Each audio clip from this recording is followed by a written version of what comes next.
So good morning and welcome to this week's Breakfast with Mike. And I didn't bring breakfast. Sorry. Maybe one of these days we'll do it that way. But this morning we're going to talk about leads. And I put this in and I put, how to get 2 leads a week extra. And then I had a problem. I had a problem narrowing down which ways I was going to share with you. So I'm going to give you a bonus. I'm going to give you 2 ways to get seller leads every week and 2 ways to get buyer leads every week, and then a special bonus at the end.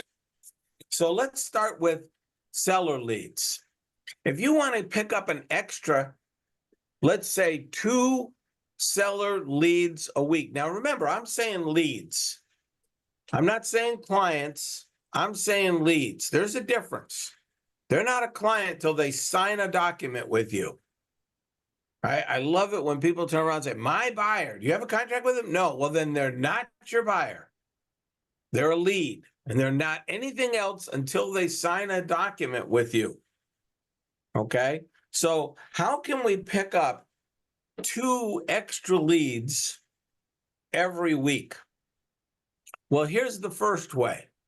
You need to include as part of your regular prospecting expireds and FSBOs.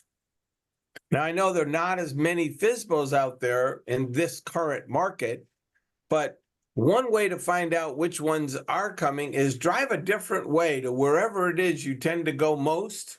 Find different routes. See, if you found 3 different routes to get, like for me, when I used to go to the office, I had 4 or 5 different routes I would take to get to my office. That way, if I saw a sign pop up, I knew it couldn't be more than a week old because I was going to the office 3 or 4 different ways every week. All of a sudden, a sign pops up. Well, it wasn't there last week. Can't be more than a week old. But I want to give you a quick way to pick up expireds. All of my training was always focused on, well, why does a listing expire? Well, it's overpriced. That was all my training, always had been. And I remember Floyd saying many, many, many times, find out, do they still want to sell? And eventually, and I never told him this, this was kind of my thing, but eventually I found what I thought was a flaw in that system. You see, I'm not a believer that most people want to sell. I don't think people ever want to sell. You want to pack up everything in your house? I don't. And I think there's a lot of people that think that way. However, I do think people want to move. And there's a difference between those 2 things. So I started asking the question. I noticed I would call somebody up and I would say, I noticed your property came off the market. I was just curious if you're still thinking about moving. And they were so programmed, they would almost always say, we're not listing the house. And I would say, okay, that's okay, but that wasn't my question. I was just curious if you're still thinking about moving. Here, let me rephrase it. When your house was on the market before, did you have a place to go? And what I learned was 80% of them would say to me, no, they didn't. And I said to myself, maybe that's the problem. Maybe the reason they're overpriced is they don't have a place to go yet, because we as realtors, when we go in and talk to them, think about what you're taught about your presentation. Oh, we're going to do this, we're going to do that, we're going to do this, we're going to do that. I mean, we're going to sell your house before I even list it. I mean, we go in there, we blow them away with all this stuff. And you know what I think it does? I think it scares some of them. They think you're going to sell it before they have a chance to find something. So what do? They overprice it. Now, I could be wrong, but if I was wrong an awful lot of times, because I picked up a lot of listings that were expireds by saying, do you still thinking about moving? And focusing on where they were going to go. So when they say we're not going to list, I would say, maybe we had a mistake here. Here, let me rephrase it. If you'd sold the house, you have a place to go. They'd say, no, I would start talking to them about where they were going to go. Now, in this market, I think this is huge because there's not as many homes in MLS. And so these people are on realtor.com or whatever website, and they're looking and they're not seeing anything new come up that meets their needs. So there's no reason for them to relist their house because they don't think there's a place to go. And that's the problem you need to solve. We've talked about that on our other calls, and I'm sure we'll do it again, but you need to focus on helping them find what they're looking for, and then you'll pick up the listing. And here's a hint. The odds are what they're looking for is not in MLS, which is why you need to be networking with top listing agents to find out what they've got coming, which is why you need to be calling up old expireds or old sale by owners, because you might put a deal together with somebody that way, which is why if you absolutely had to and you're working with a buyer, you go knock on doors if you have to go find them a house. We have to stop thinking that just putting somebody's email into a software program is going to solve the problem, because it's not. It's part of the problem. So that's number one. Number one, start calling FSBOs and expireds. If you start doing that on a regular basis, and when I say regular, I'm talking maybe twice a week. If twice a week you put an hour into your schedule and spend that hour talking to old expireds, you'll pick up at least 2 new leads a week. At least 2. Now, they might not always list, but I'm not looking for them to list right away, am I? I'm just looking for a lead. And if I find a lead who I can help find a house, I'll end up picking up the listing. And I won't be in a dual agency situation, but I'll get 2 deals. So that's number one. The second way to pick up leads is to call your core. And if you don't have a core yet, call your neighbors. Talk to your neighbors. Ask them. Wait, have you ever had it happen? I mean, ever been driving down the street one day and no houses are on the market. The next thing you know, somebody's sign goes up. I didn't even know. Why? Because we don't talk to our neighbors as much as we used to. I know I'm old, but when I was younger, we used to talk to our neighbors an awful lot more. Yeah. We just don't do that as much as we used to. And maybe you should. What would happen if you could control just your own neighborhood? What if you knew enough about what was going on so that anytime somebody actually needed help, they thought of you? You know, one of the things that I have said for a long time, and people still don't believe me, but it's true. The internet did not help us. Oh, it made it easier. I'm not saying it didn't, but it didn't help us. Because I talk to agents now that will tell me they're going on a listing appointment and the house is an hour away. Are you kidding? I would never have considered working somebody that was an hour away from my market area. And believe me when I tell you, with the new changes that are coming, that part's going to come back. Because when you say I'm the neighborhood expert, you're the what? You're the neighborhood expert of Oklahoma? I mean, come on. Let's stop thinking we're an expert an hour away. You're lucky if you can even, without GPS, you wouldn't even find the place. So how can you be an expert? And it's going to be the same thing working buyers. I know in some states right now, you could go into MLS and find anything in the state. Yeah. Okay. But that does not mean that you're an expert at all. At all. And buyers are going to start asking you now, why should I pay you? What do you know? And you're not going to be able to say, well, I know this market, because you don't. You're an hour away. You don't. The reason we're doing it is we don't have enough in our own local areas, and so we go outside because we have MLS and we think that's the solution. That's going to change. You're going to see that change. So be careful when you're dealing with that. Let's talk about buyers. Where can I pick up 2 buyer leads a week? Wow, there's so many different ways to do this, but I'm going to start with the simplest one, and that's call your core. Call the people you know. Who do you know that's talking about moving? If you don't have a core, by the way, when I refer to core, I know some of you don't know exactly what I'm talking about. It's like a focused sphere. It's not your sphere because your sphere is bigger. The core are the people that are like right at the center of your success. They're the ones that if you asked them to, they would literally put a sign around their neck that says, "My realtor is," and they'd walk around the streets for you.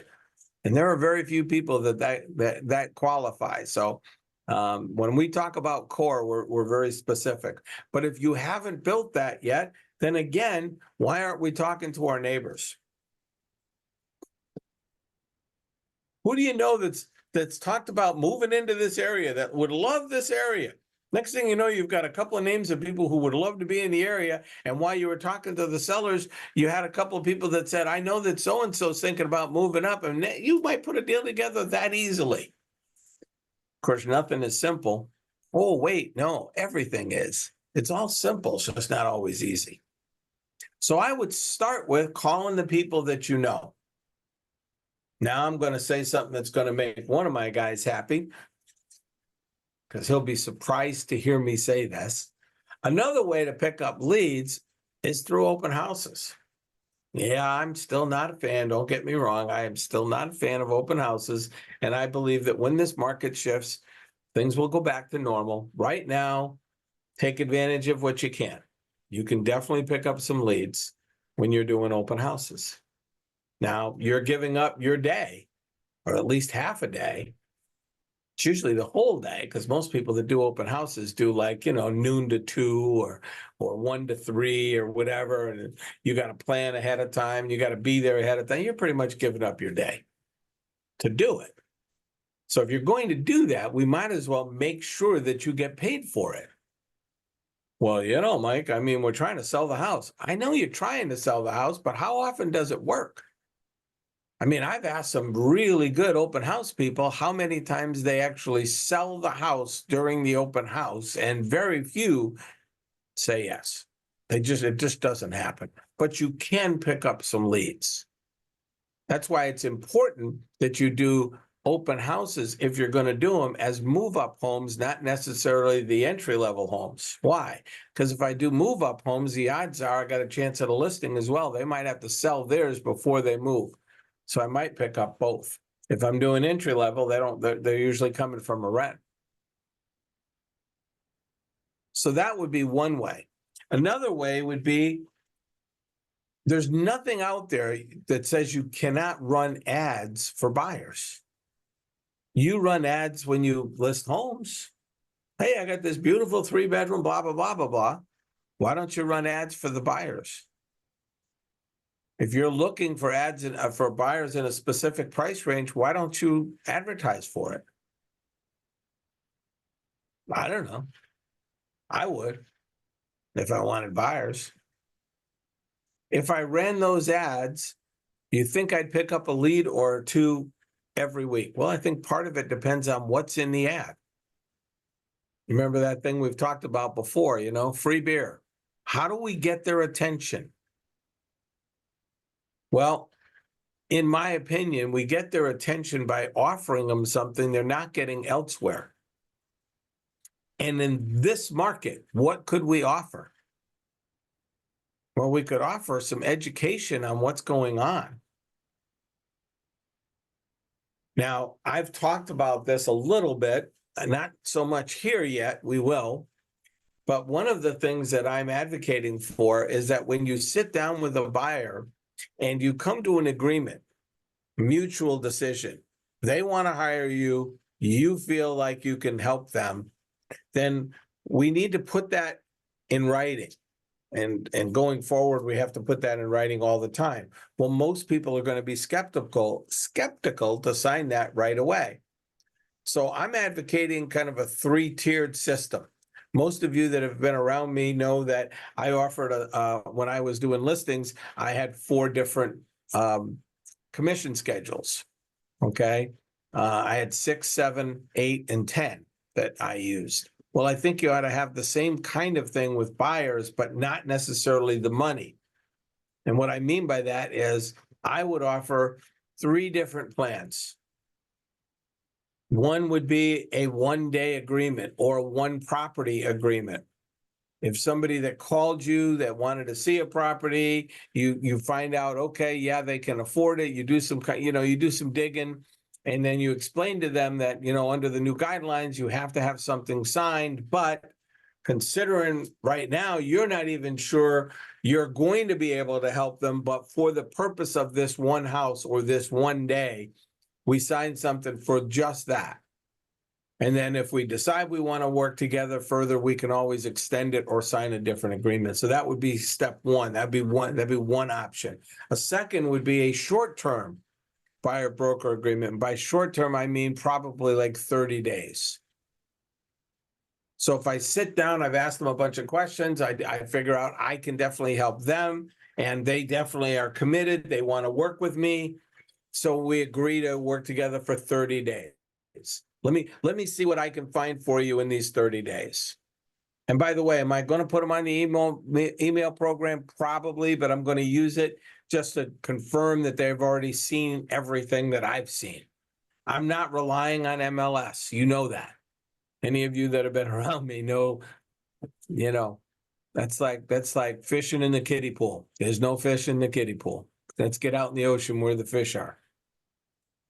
I made that comment to somebody earlier this week. I said, if you're going shark fishing, you don't go in the kiddie pool. I've never once. I look at TikTok. I've never seen anybody turn around and film a video saying, yes, guess what? This morning I looked out my back window in my kiddie pool and there was a shark. It's never happened. I've never seen it. Where are the sharks? They're in the ocean. Do we know where they are? No, but they're in the ocean. They're not in the kiddie pool. And to me, MLS is the kiddie pool because it only represents less than 10% of the homes that possibly could be sold. I don't know if you knew that or not, but if you need explanation on that, let me know. And then my third tier would be a full-term buyer broker agreement. Now, when I say full-term, my definition of full-term is going to be different than yours. My full term wouldn't ever have been more than 90 days. I know a lot of times people say, I'll get 6-month agreements. I looked at it and said, if I can't find them something in 90 days, I don't want to work with them anyway. That's just me. Okay. Why do I want to be tied to somebody if I can't help them? How many times has somebody told you they want to buy this, this, and this, and they end up buying something totally different? In the meantime, you go crazy trying to figure it out. So those would be my 3. That would be a 3-tiered system for working buyers: a 1 day, a short term, and a full term. Oh, by the way, the full term, I would offer some kind of an incentive to the buyer to sign with me for a full term. The easiest thing for me to offer them, in my opinion, would be a home warranty. If you said to somebody, if you sign a full term agreement with me, I will include a home warranty. If the seller's not paying for it, I'll pay for it. That's what I would do. Why? Free beer. I'm trying to grab their attention. I want them committed. If I'm going to commit to them, I need them to commit to me. So I would I would give them some kind of an incentive. Now, I'm sure there are some other things that you could think of doing, but that would be the one that I would use. The best thing you can do right now in the market we're in is you need to start running some kinds of programs, whether it's for buyers or sellers, to educate them on the changes that we're experiencing on a daily basis now. These buyers and sellers are watching these TikTok movies and Facebook movies, and they think that these guys are experts at it. And the truth is, they're not. I saw a coach the other day run a video that said they were so happy that buyers were now going to be able to start getting what they were worth. And I was like, what? And then I listened to the rest of it. And he said, buyers are going to be able to negotiate their own commission instead of depending on what the sellers were offering. I went, oh my God, this is a coach that doesn't get it. It's sad when there are people out there that we would consider to be leaders and they haven't done enough research to figure out whether or not what they're saying is accurate. You sign a buyer broker agreement, there's one person responsible for paying you, and that's the buyer.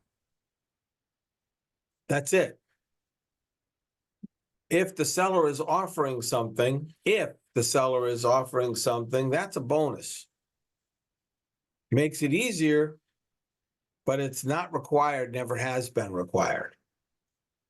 The only one that required any kind of compensation was MLS. MLS required that the listing office put something on their forms that said that they were offering something. And it could be as little as $1. And we've seen some that did offer $1. Mm-hmm. Chris, you're going to have to explain what you mean. I don't know what you're saying there. And he can't talk, but he put a thing on there that said, you mean buyer agents, not buyers. I'm not sure what you mean. So if you can't explain it, which obviously he's in class, so he's typing, but he can't explain it. Go ahead, Monique. Thank you, Mike. Appreciate it. I think what he was saying was just when you were giving the story and you said that buyers are finally get paid their worth, you meant buyer agents would get paid their worth. Oh, I'm sorry. Yes, that's exactly it. Yes. Good. Thank you for picking up on that.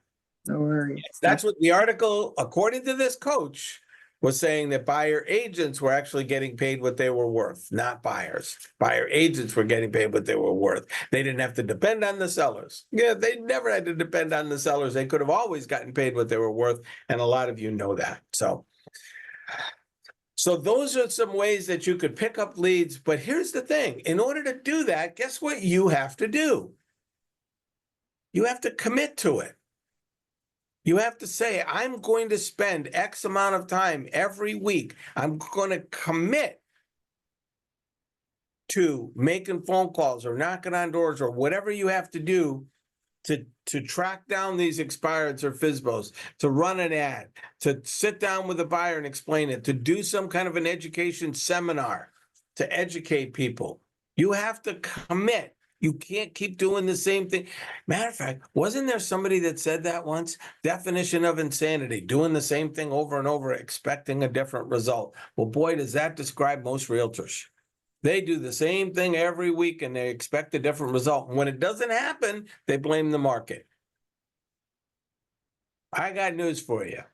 If you point at where you think the problem is, there's 3 fingers pointing back at the real problem. And that's us. I hope you picked up a tip or two. I'm going to turn the recording off in case these guys have any other questions. Hope we see you one of these days. Let's do that.